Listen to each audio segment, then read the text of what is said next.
दद्दा नहीं रहे। फ़ोन पर भैया के ये शब्द सुनते ही दिल अंदर तक दर्द से भर गया। पर तसल्ली थी बीना को कि जब माँ है तब तक मायका। घर वापस जाते समय दोनों बहनें अम्मा से वादा करके गई कि हम लोग बारी बारी से आते रहेंगे। दोनों बहनें ही समय निकालकर अम्मा की चाह में मायके चली आती। भाभी के व्यवहार में फ़र्क था तो 2 दिन से अधिक न रुकती, पर अब उन्हें कुछ था जो बेहद अजीब लगता। ये बात उसके साथ छोटी बहन गुड्डी ने भी महसूस की थी।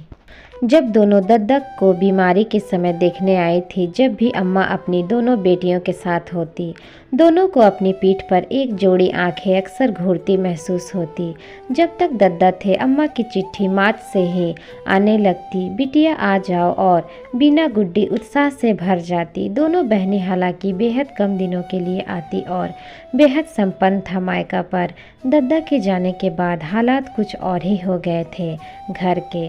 अम्मा के पास यूँ तो कोई न बैठता, पर जब भी बीना या गुड्डी आ जाती तो भाभी या उनके बच्चे कोई न कोई मौजूद जरूर रहता। दोनों की मन की बात मन में ही रह जाती। भाभी भी रूखे व्यवहार के साथ ऐसे जतलाती जैसे दोनों नंदे कोई डकैती डालने को आए हो, जबकि दोनों ही काफ़ी संपन्न थी। भैया भी बस हालचाल पूछकर इतिश्री कर लेते। खाना पूछना तो मजबूरी था और कड़वे बोल के कारण अगले ही दिन वापसी भी हो जाती। अक्सर यही सुनने को मिलता कि घर को धर्मशाला बना रखा है अम्मा ने। बुढ़ापे में सबसे मिलने का मन चलता है, पर सबको बनाना खिलाना, इसमें भी तो खर्च होता है हमारा।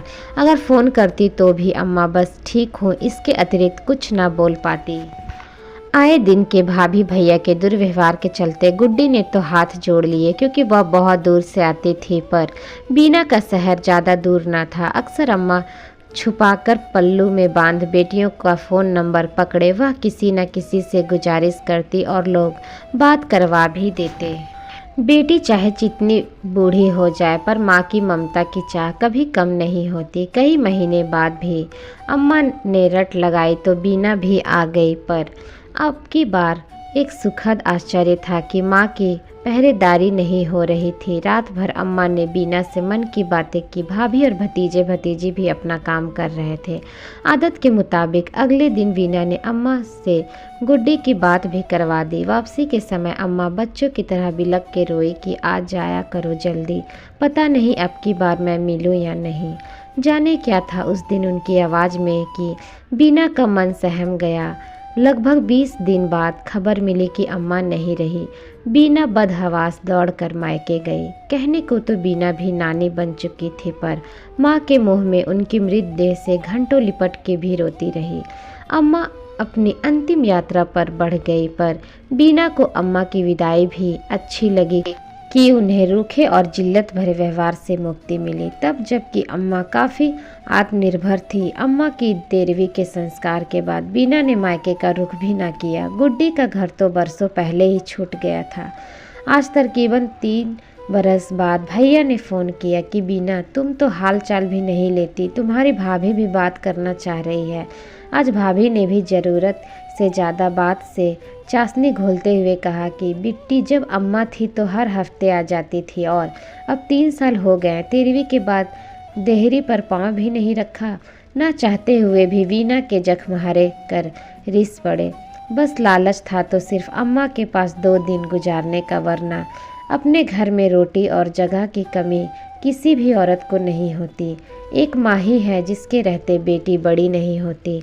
बस एक सब्र है कि भले बेशर्मी देकर आती रही, पर अम्मा के मन की सुन ली और अपनी कह ली।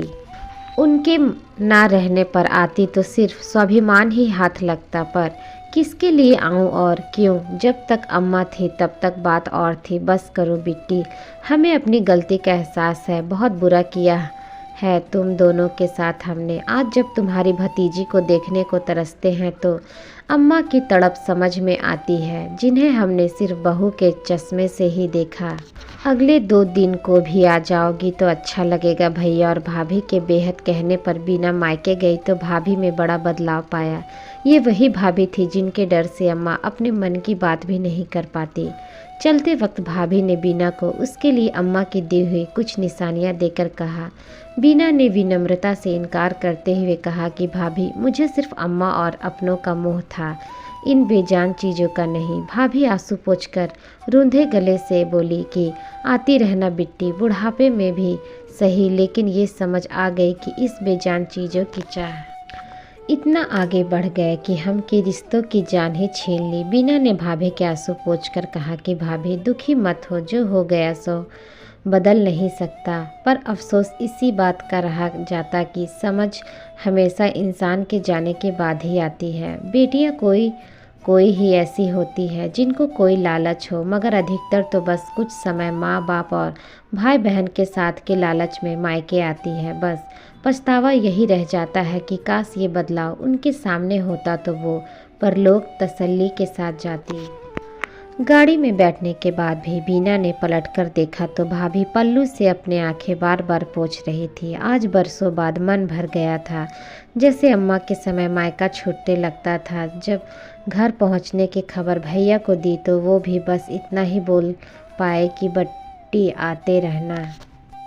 तो दोस्तों, आज की ये स्टोरी आप लोगों को कैसी लगी हमें कमेंट बॉक्स में कमेंट करके ज़रूर बताइएगा। स्टोरी अच्छी लगी हो तो चैनल को लाइक शेयर एंड सब्सक्राइब जरूर कर लीजिएगा। मिलते हैं नेक्स्ट स्टोरी के साथ, तब तक के लिए धन्यवाद।